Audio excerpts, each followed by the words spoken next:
point out that the sun shines down its power to all the world and makes the wind blow strong as it will.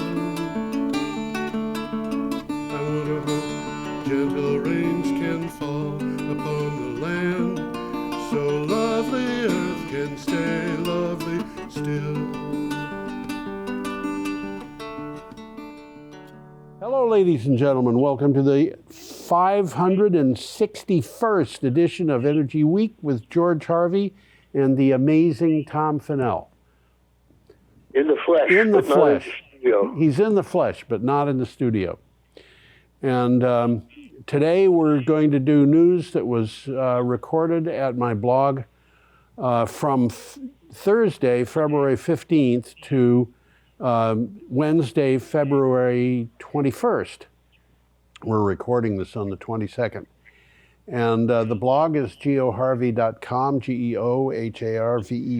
It's named after me, believe it or not.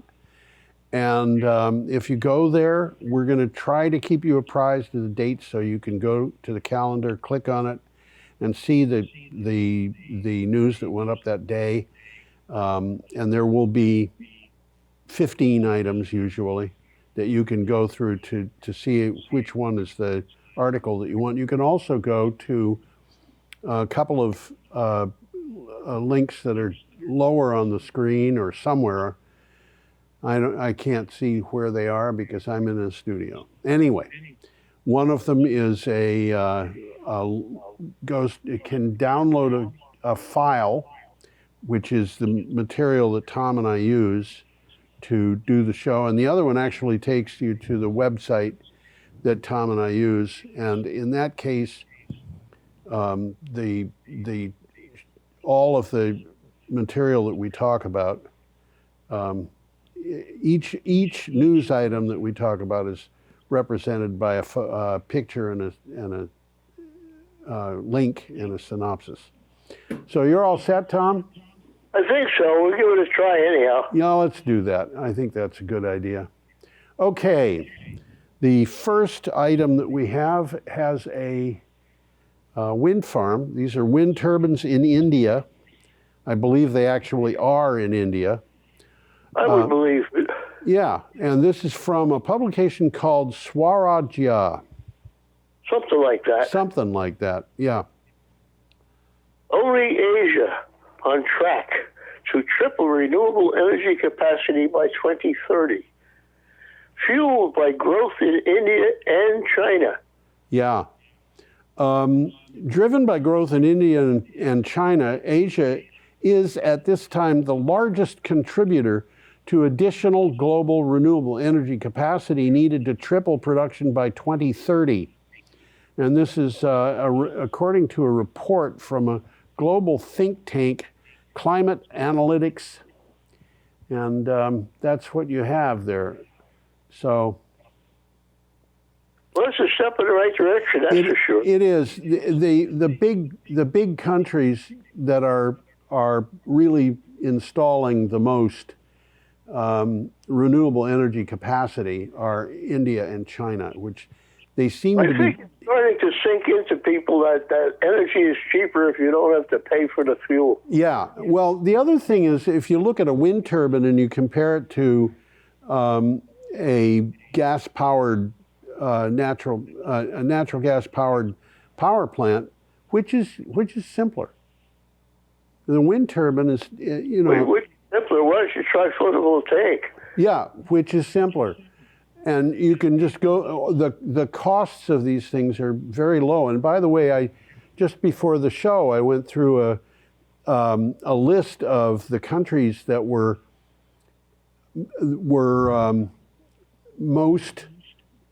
that got the highest percentages of their electricity from renewable resources. And it's really kind of astonishing. I mean, I knew about most of these countries, not all of them.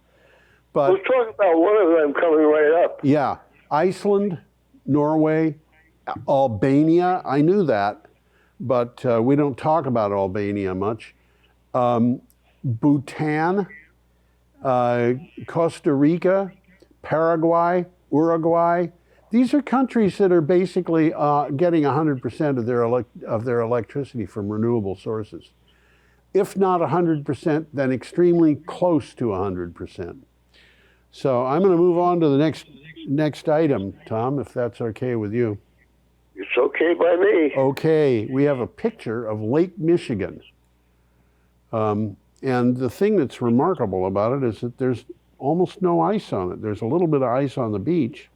This is from ABC News. That's the American ABC. That is the American ABC, yeah.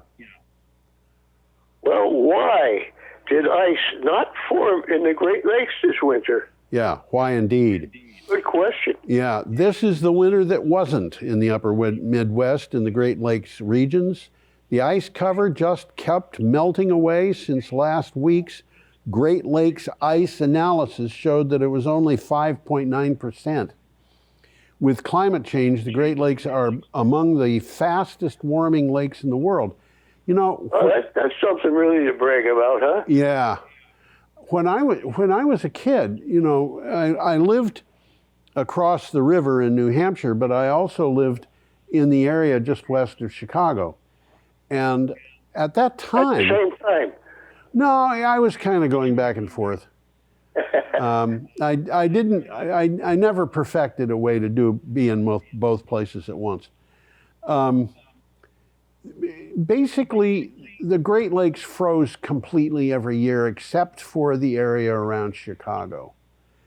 And that part of that was because Chicago was at the southernmost point for the Great Lakes, and as a big city, it was dumping heat into the lakes. It was warmer. Yeah, and this is kind of disturbing to me. It is that. Yeah. Okay. We have a picture of solar power from the, whoops, what is that? There we go. We have a picture of solar power from the American Public Power Association and an article from Clean Technica. Absolutely.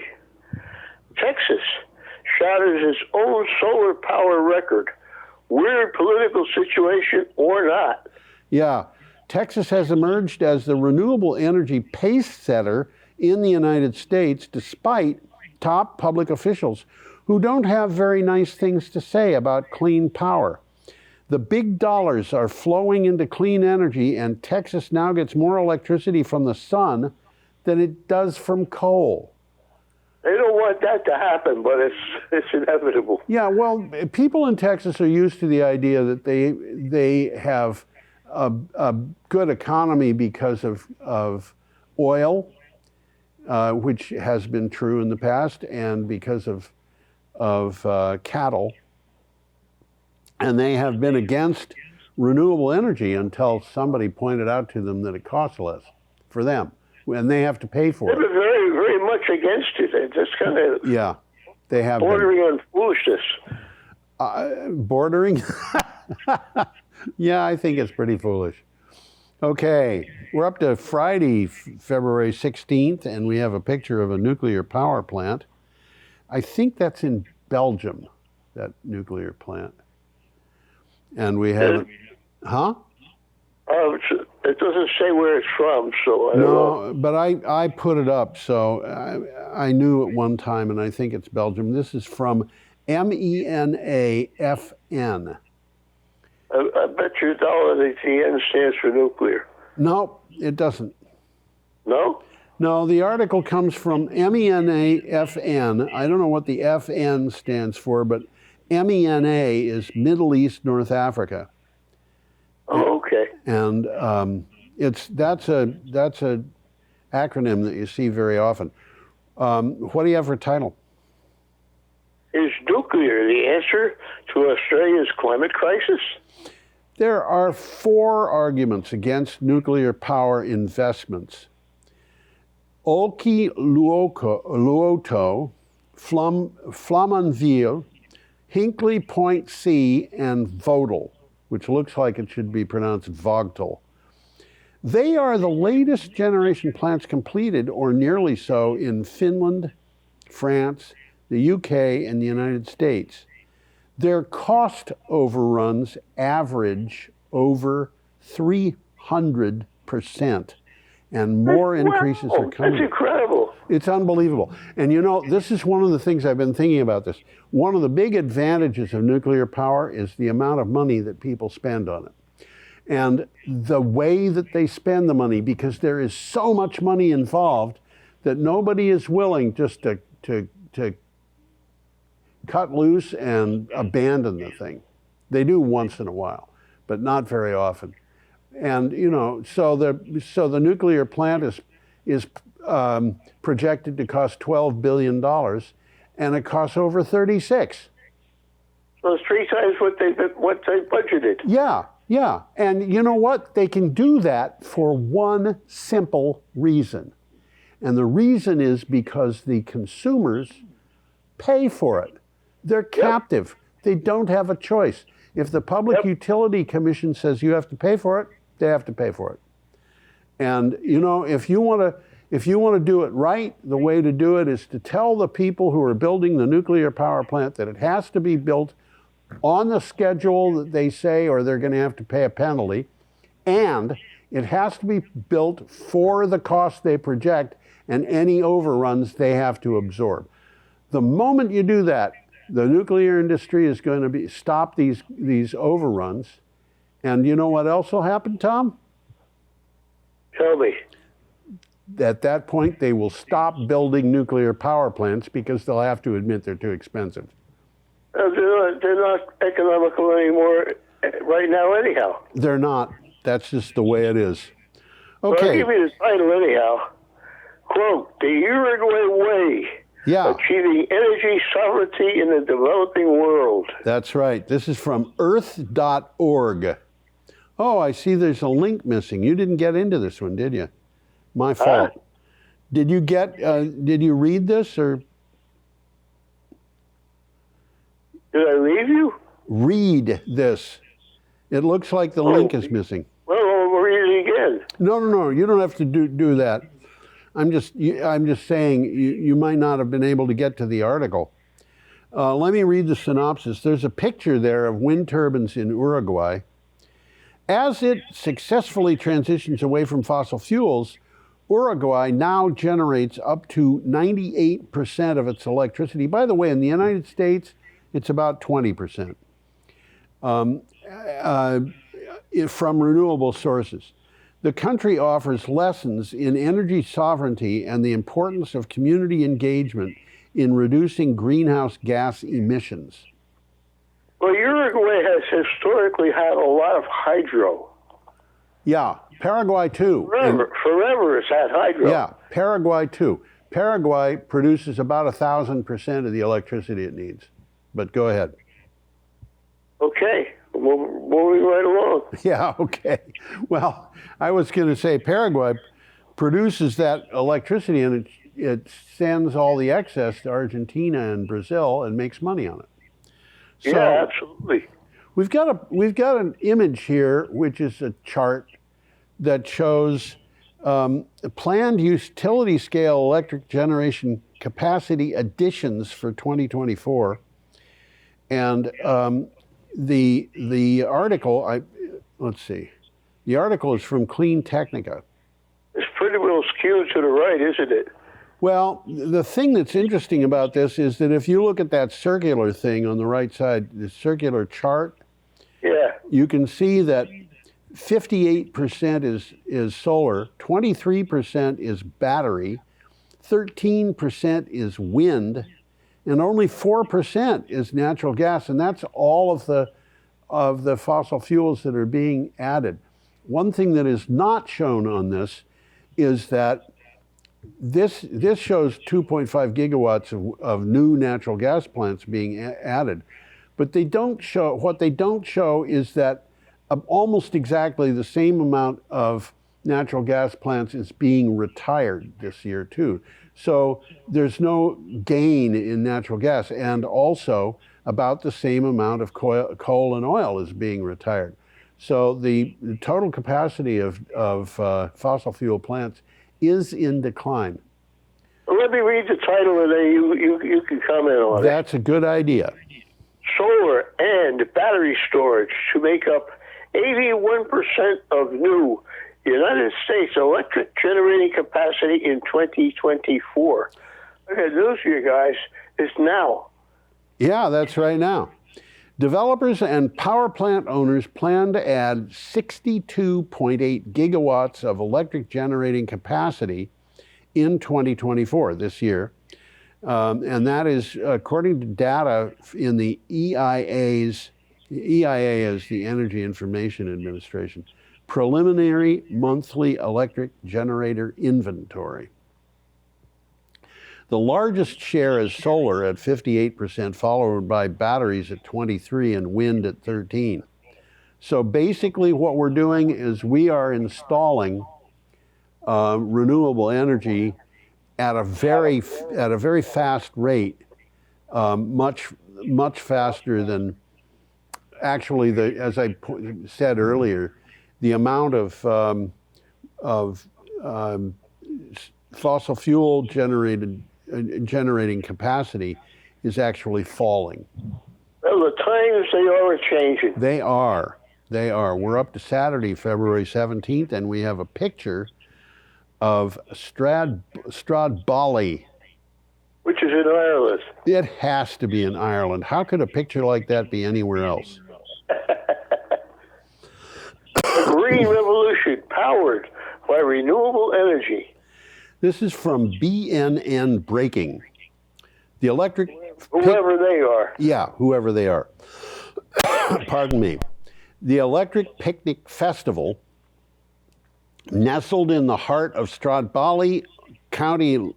How do you pronounce that? Laos? I call it Lewis, but I'm Lewis. not sure. Oh, that's an interesting way to pronounce it.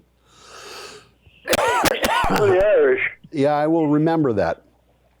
The Irish pronounce their words differently than English do, which is not to say that the Irish are not doing as well. I could go into that in a long discussion. Yeah. The festival is taking a bold step forward for the first time in history, and perhaps in the annals of festivals across Ireland and the UK. The stage will be bathed in the glow of renewable energy. How about That's that? poetic. I don't think I put that up, that picture, for people to see. So I'm going to put it up so everybody can take a look at it. That's beautiful countryside. Looks like Ireland to me. Yeah. I've never been in Ireland. I flew over it and saw it from above. But I spent a certain amount of time in England and Scotland and Wales, and that countryside doesn't look like any of those three countries to me, or at least not what I saw of them. And I can't say exactly why. It's strange. Okay, now we have a picture of a butterfly. Looks like a butterfly to me. Yep, this is from Specifically, ABC. a silver spot butterfly. Yeah, this is from ABC News. The silver spot butterfly, native to 3 U.S. states, is inching closer to extinction. The silver spot butterfly, a species native to 3 U.S. states, is inching closer to extinction, prompting the federal government to take immediate action. The three main threats for butterfly populations are habitat degradation, habitat loss, and climate change. And what is happening to the silver spot butterfly could just as easily happen to, well, it's happening to a lot of butterflies. It's happening to the monarchs and so forth. But the monarchs in trouble too. The monarchs, and it just makes me, it's really, really sad. Such a beautiful butterfly too. Yeah, absolutely. Every summer, when I see the monarch butterflies at some point, I make note of it, always. And there are, I can't go out and have any guarantee that I'm going to see a monarch butterfly or a caterpillar or anything like that. When I was, they used to be more common around here than they are now. Oh, far far more common. In fact, one of the things that I tell people, when I was a kid, I remember walking out the door of my grandmother's kitchen into the yard and seeing 3 extensions of telephone wires that just went on. And at that particular time of that particular day, the swallows were resting, and they covered those 3 long lines of telephone wire completely. They were sitting about 5 inches apart. Interesting. And when I was 20 years, whatever it was later, my daughter went out the same door and she saw the swallows sitting on the telephone lines. And she came in and told me that I should come out and take a look because there were so many of them. And there were 3 stretches of line. The first one had no birds. The second one was half covered. The third had none. So the population of swallows, by that, very kind of seat of the pants approach to doing an inventory, had declined by about something on the order of 85%. When I left that town, I had not seen a swallow I had not seen a swallow for years.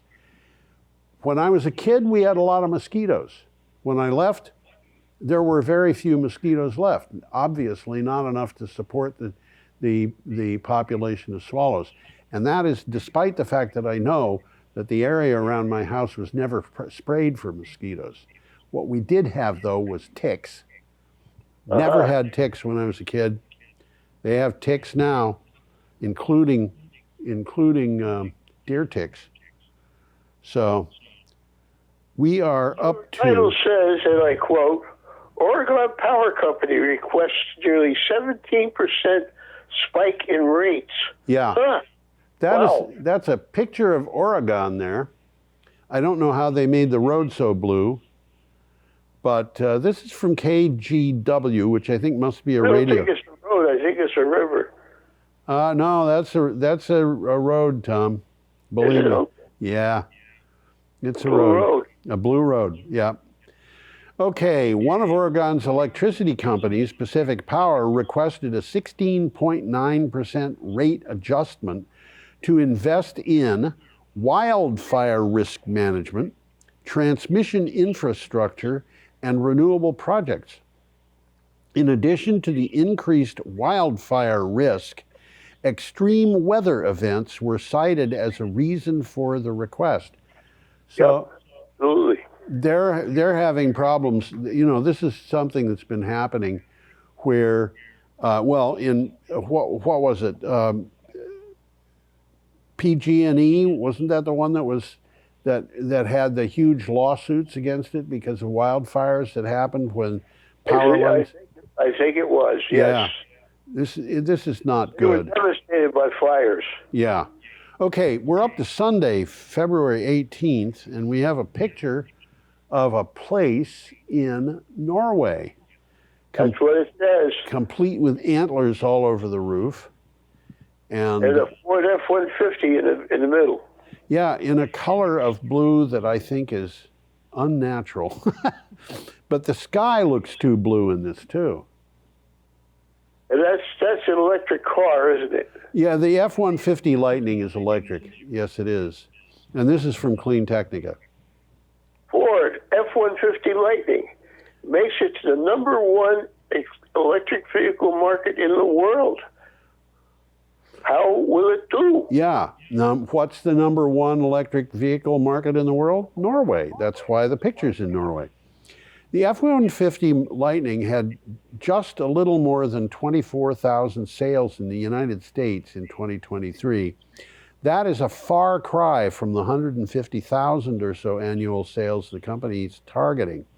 But now Ford has started to export the F-150 Lightning, and one early market is Norway. The Norwegians, over 90% typically over 90% of the vehicles sold in Norway are electric.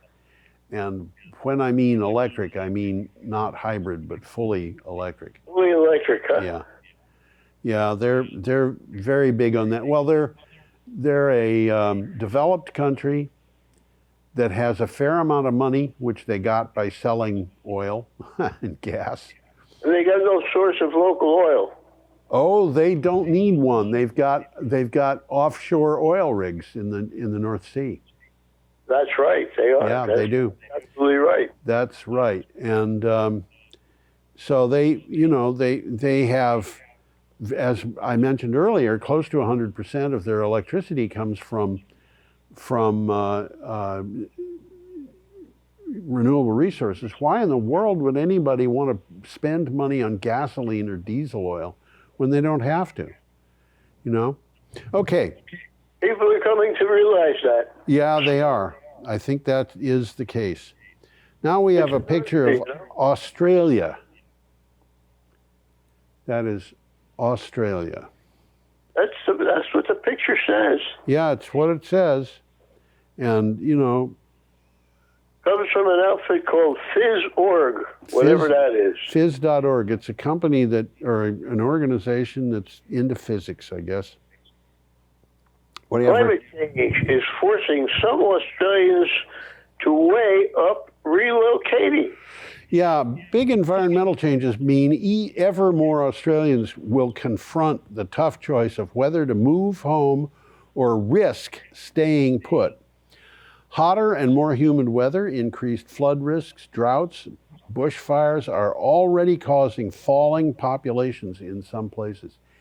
And don't you for imagine think that this is something that's only happening in Australia, because it's happening in the United States. Yeah, for sure. We have said this many times. The people of Cameron, Louisiana. Yeah, Cameron Parish, which is a parish in Louisiana, is approximately the same as a county in other places. Cameron Parish in the southwest corner of the state is about the size of Windham County and Bennington County put together. And it has a total population which is not bigger than the population of Brattleboro. So it's pretty spread out population. But the people who live in that fairly sizable area have been told that they have to move out because the land is subsiding and the sea level is rising. And they've been moving to avoid this. Yeah, and the speed at which the sea level rise plus the land subsidence are combining to wash over the land is just astonishing. I think I read that it was about 6 inches. That can't be 6 inches in a year. I think it's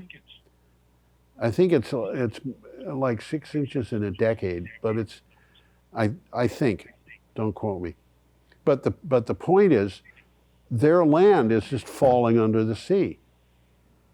And that's true of the whole coast of Louisiana. This is a danger to the areas around New Orleans that are outside the dikes.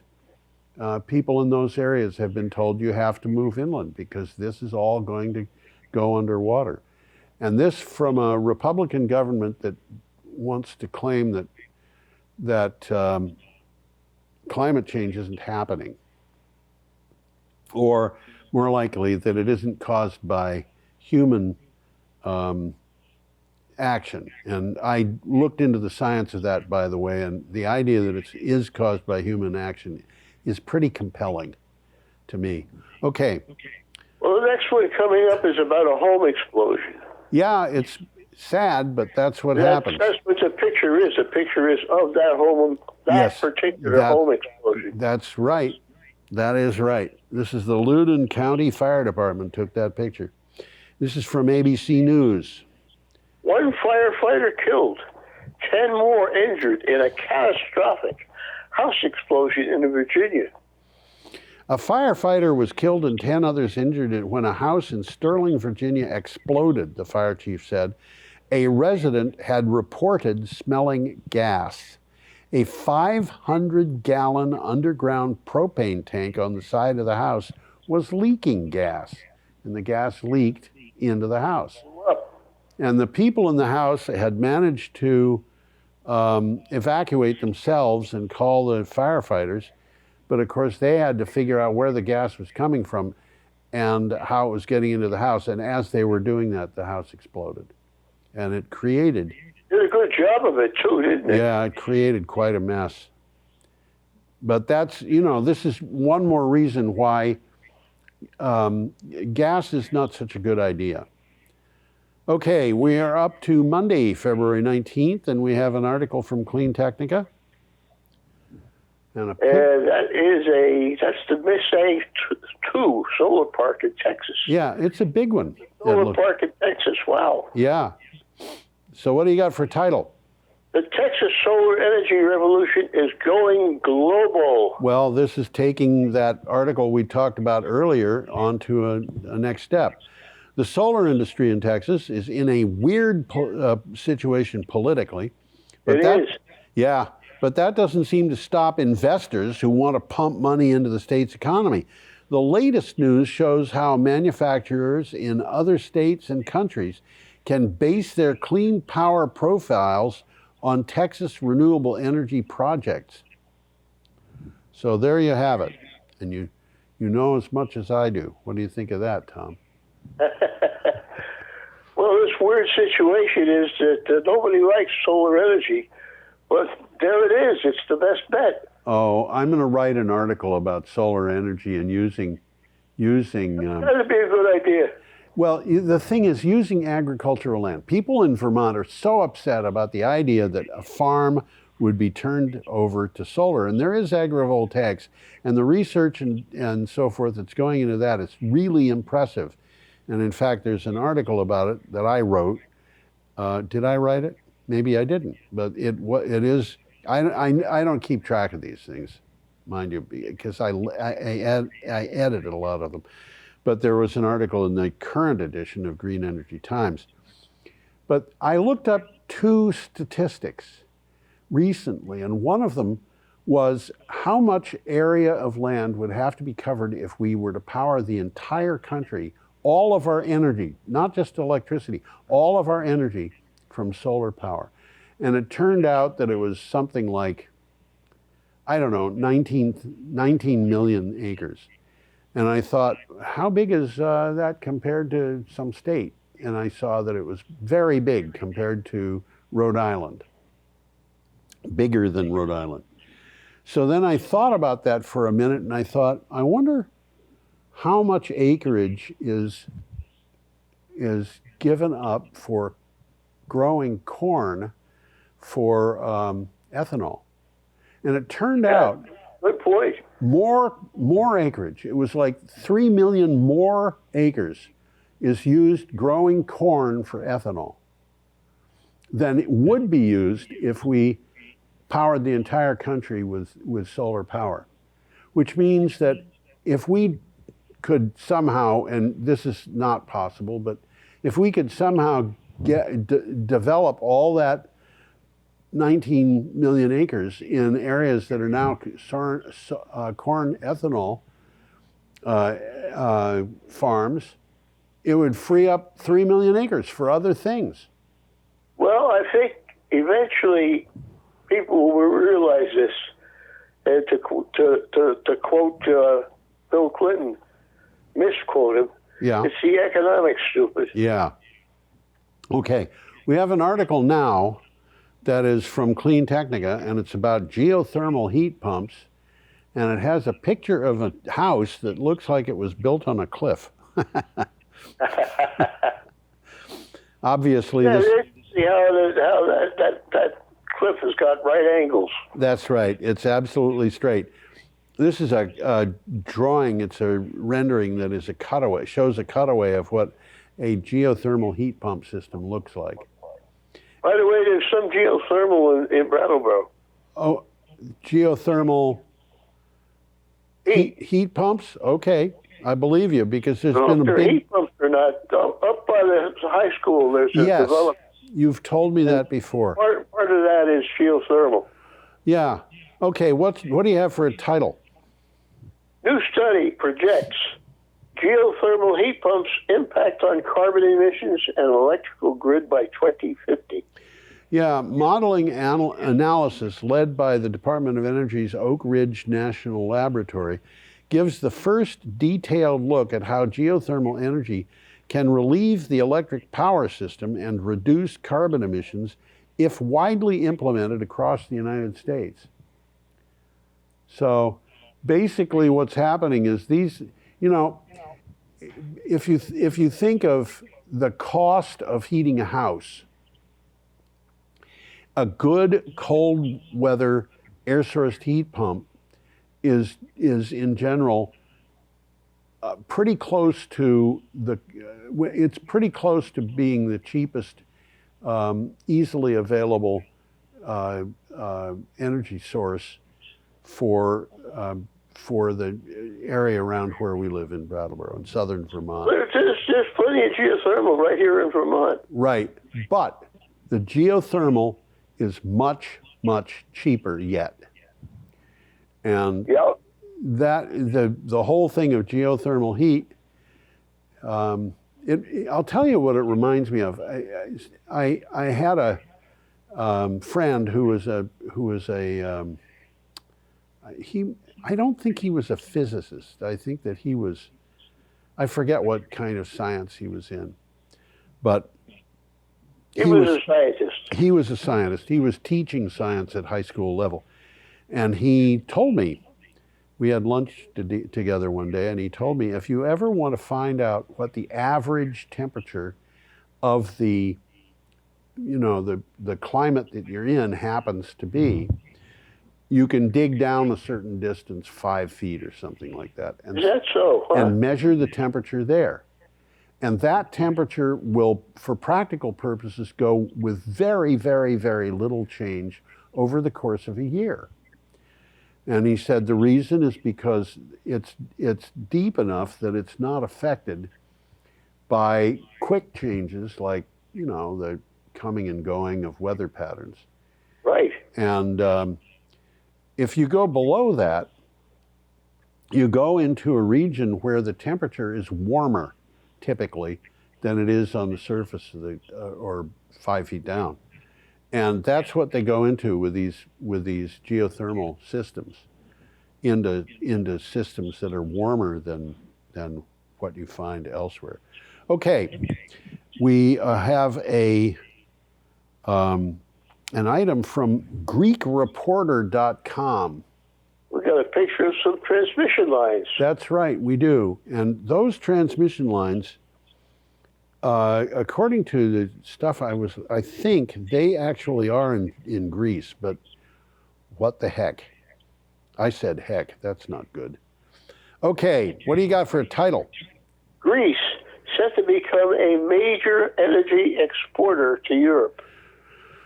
Right. Greece could generate billions of euros yearly in income for its economy by developing an electricity connection to Central Europe and exporting the country's vast potential in renewable energy to consumers in Germany and elsewhere, according to a recent study.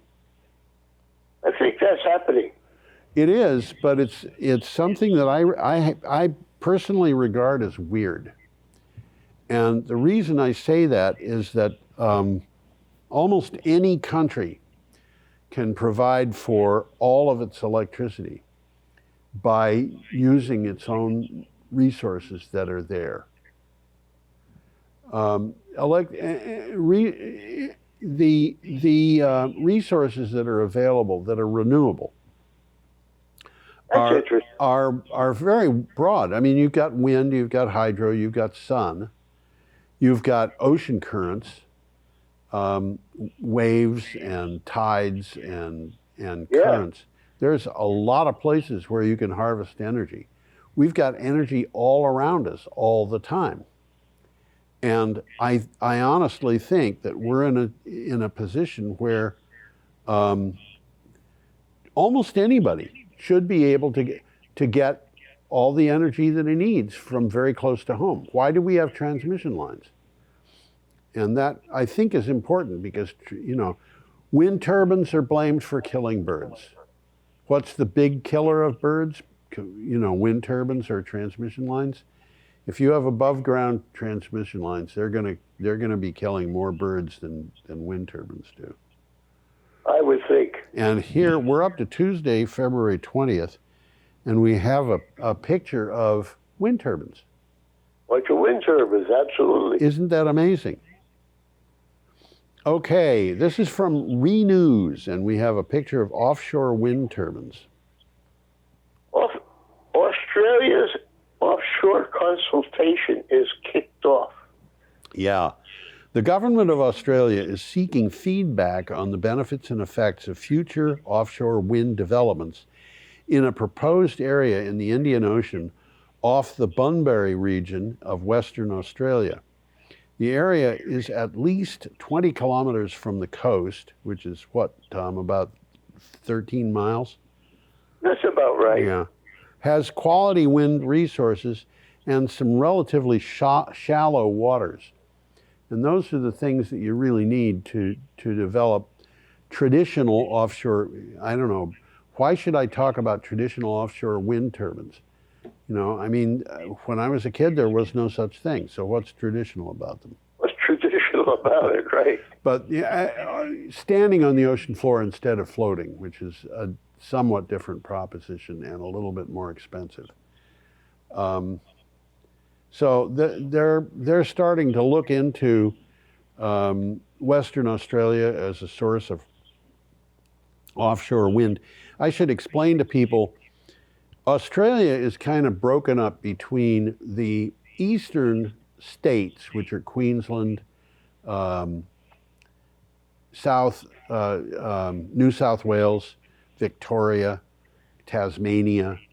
They're all together there. Yeah, and you actually should put South Australia in with all of those because it's on the same grid, and that's on one power grid. Western Australia has a power grid on its biggest, some of its biggest cities, but it's not really a power grid because they tried to get the power to all the inland villages and towns and so forth. But the cost of getting power to those things is just amazingly high. So they've been turning to renewable energy to make that work better and disconnecting them from the grid. So the central and western power grids are kind of, they're more independent. Various areas are independent of one another. Okay, our next item is from a picture of an automobile. Of an awful-mobile? An awful-mobile? Something like that. Yeah, this one does have a grill, but that doesn't mean that it uses all that much gas. Escalade. It's a Cadillac Escalade and is a hybrid, and this article is from Clean Technica. Plug-in hybrids, are they really a solution to reducing emissions? Yeah, recently General Motors made headlines in saying that they may start production of plug-in hybrids after moving to battery electric vehicles only in 2019. Are they moving backwards? Not necessarily. We need to move from gasoline to electricity quickly, but there may be a place for plug-in hybrids. So that is the author's opinion. Okay? Yeah, absolutely. Okay. Our next picture is a picture of an Roam Air electric motorcycle going by people in a market, and they don't seem to be interested in that. Maybe it's not making any noise. The electric motorcycle kind of staggers me. Yeah. Well, this is from Clean Technica also. What do you got for a title? Kenyan startup Roam secures $24 million in funding to accelerate electric mobility solutions. Yeah, the transition to electric mobility is gaining momentum. The electric two-wheeler market has grown rapidly around the world over the past few years due to high fuel prices, rapid urbanization in developing countries, and a need to reduce air pollution. So, you know, this is, they're You working got an on it. electric motorcycle. Yeah, they're working on it. And this is in, what did they say, Kenya? Yeah, they did, Kenya. Yep, it does say So, Kenya. you know. Okay, we're up to Wednesday, February 21st. All day. We have a picture of a dam. Looks like a dam to me. Yeah. Do you know what a weir is? Sort of, but I can't pull it to my mind. Tell us. A weir is a dam or a dam-like structure that is so low that fish can fight their way up through the flow to the upper level. And this is almost sort of looks like a weir. It's almost low enough to be a weir, but it isn't. Okay. Anyway, this is from the American Public Power Association, and I don't think they'd take a picture of this unless it was actually generating electricity. This is the Business Times that provided us with this. Record U.S. renewable energy investment is not enough to meet climate goals. Yeah, well, you could probably guess that from the things that we were talking about earlier, where we said that we need to triple the amount of renewable generating capacity that we have worldwide within 6 years if we're going to beat climate change. And the only part of the world that was doing that was Asia. And that being the case, you know, the United States is behind. By the way, we were talking about countries that were 100% renewably powered or close to it, and the United States is 20% renewably powered. So there you have that. Okay, let me read the synopsis here. The U.S. investment in wind and solar power plants hit record levels last year, but even that growth rate fell short of the level needed to meet the nation's climate goals, and analysis shows. The U.S. must add at least 60 gigawatts of capacity this year to stay on track. I don't think they're going to do that. I don't know. I'm gonna go back in my thing here to look at that that chart that we were looking at earlier. Yeah. They said that chart showed we were at 62.8 gigawatts of capacity being added, 2.5 of which was natural gas and 1.1 was nuclear. So we are very close. Yeah, we are. To adding the amount that we need. But, you know, being close is not comfortable for me when you're talking about the possibility of the Gulf Stream shutting down or something like that. You know, close is not. Well, I think one of the secrets of the industry is that nuclear costs an awful lot more than they tell us it costs us. Yeah, I mean, basically, that I think is absolutely true. And the other thing is, I want to mention this. There isn't any other place to mention it between now and the end of the show. We have talked about the Gulf Stream shutting down and Northern Europe getting cold as a result. But if the Gulf Stream shuts down, then the glaciers to the north of it will, I'm just thinking out loud here, and there's no study behind this, but it's what I would guess would happen. The glaciers north of it would stop melting at the high speeds that they're melting. And the result of that would be that the cause of the Gulf Stream shutting down would be removed, even if we're behind on the climate sequence. So I don't think that is necessarily the end of the world, but you know, we'll just have to see what we can do. Anyway, our next item, we have a picture of coal being processed or moved or whatever that machine is doing. Some kind of a machine moving coal around, right? Yeah. This is from the Straits Times. And it says, and I quote, China's coal boom slows as top mining hubs focus on renewable energy. Right. That's interesting. Yeah, it is interesting. China's coal boom is slowing as top mining regions limit growth and steer investment to clean energy that will replace the dirtiest fossil fuel. 7 straight years of rising output have produced a glut of coal that kept prices low, but there are other costs to consider here. I think they would have to, in China, they would have to consider not just the price of coal, but the price of pollution. Part of the problem in China is that the Chinese have historically been very worried about Russia. After all, Russia right now includes territory that 120 years ago was part of China. Yeah. And after the Russian Revolution, they just went in and took these places over. One big place that they took over was Outer Mongolia, which is now the People's Republic of Mongolia. And that was all China until the Russians fostered a revolt there. So the Chinese decided that they wanted to make sure that their northern border, the border with Russia, was protected. And one way to do this is to make sure that everybody has a gun and that there's lots of people there. So, yeah. So the cooperatives that they had up there, you know, the farming co-ops and so forth, industrial co-ops, all have arsenals. But the other thing is that they got people to move there or to stay there by promising them free coal. And that meant dirty, dirty air.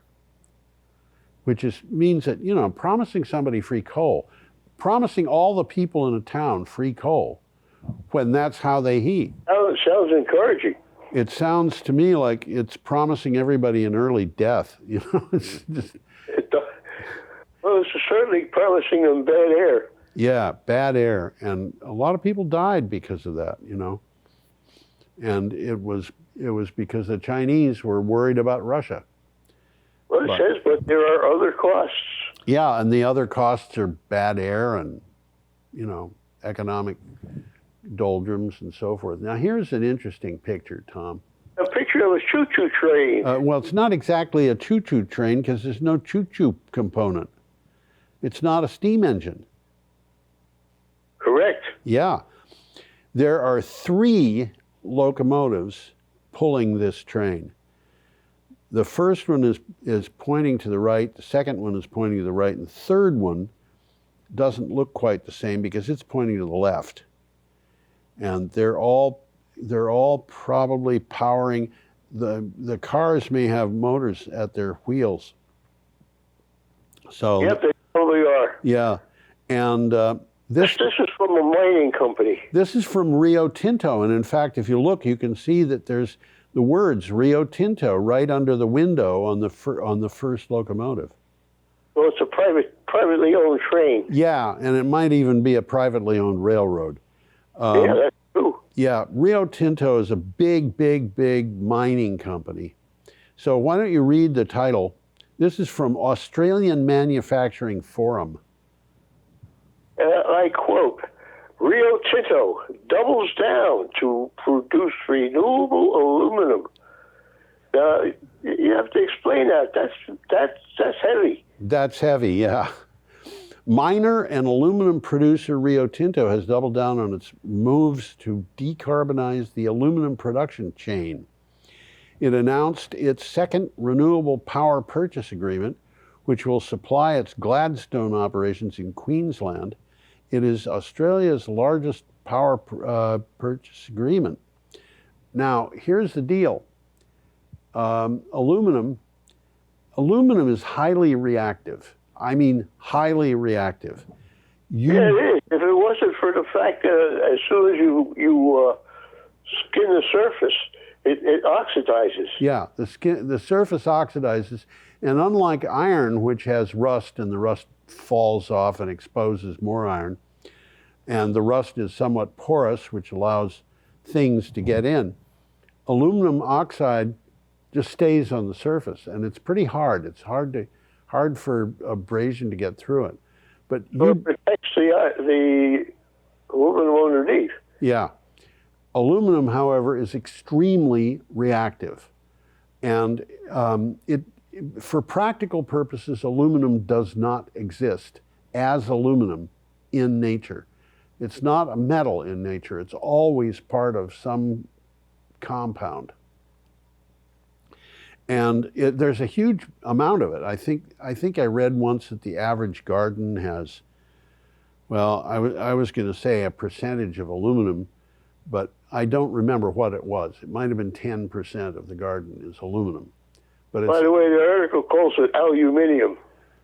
Oh yeah, it does. That's because the British couldn't figure out how to spell aluminum. I used to think it was because the Americans couldn't figure out how to spell aluminium, so they called it aluminum. But the research that was done on aluminum was done in the United States, and it was aluminum. Nevertheless, you can take aluminum molecules, or molecules that have aluminum in them, and break them down, but it requires huge amounts of electricity. So aluminum is pretty expensive. In fact, there was a time during the 1860s or something like that when aluminum cost on a per weight basis more than gold. Wow. And this was shortly after a time, maybe 100 years after a time, when platinum was considered to be a component of slag, and that was about it, and you couldn't sell it. Anyway, platinum. That's amazing. Yeah, isn't it? Anyway, Rio Tinto needs a lot of renewable energy, and that's why they went into this power purchase agreement. But the thing is, because they're using renewable energy, the cost of producing aluminum goes down. Isn't that interesting? Isn't that interesting? Okay, we're up to the last slide, which says, have an extraordinarily useful week. And that is where we end the show, except that we have to wave goodbye. I'm waving. I can guarantee that Tom was waving, because Tom is a man of his word. And when he says he's waving, you know that's what he's doing. But what I want to know is, what about the cat? I can't see the cat. He's in another room, so I don't know. A cat knows. I always ask about him. And so when the end of the show is coming, he goes and hides. Well, thank you, Tom, for a good show. We have some good stuff here. We do. And we will look forward to talking next week. And please tell our guests to come back. I will do that. Okay. You all come back and see us now, you hear? Oh, of course. I forgot to say that. That's exactly right. You got to say it right, too. Yeah, I never say it right. You do. You all come back and see us now, you hear? That's right. Okay. Thank you, Tom.